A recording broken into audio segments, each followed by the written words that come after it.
बहुत अरसे पहले की बात है। एक हज्जाम था। वो इतना बेवकूफ था कि कोई काम भी सही तौर पर नहीं कर सकता था। वो अपने ग्राहकों के सर के बालों के बजाय कान काट देता और दाढ़ी बनाते वक्त गला ही काट देता था। इसीलिए आहिस्ता आहिस्ता लोगों ने उसकी दुकान पर आना बंद कर दिया।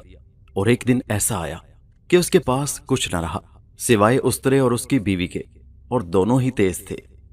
उसकी चालाक और तेज मिजाज बीवी अमूमन उसे उसकी बेवकूफी पर ताने देती रहती।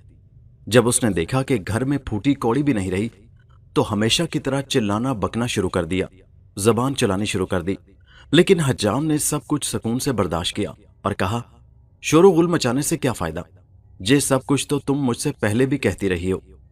मैं तुमसे बिल्कुल मुत्तफिक हूं। मैंने ना कभी काम किया, ना कर सकता हूं और ना करूंगा। ये हकीकत है। बीवी ने जवाब दिया, फिर तुम्हें भीख मांगनी चाहिए। मैं फाके से नहीं रहूंगी।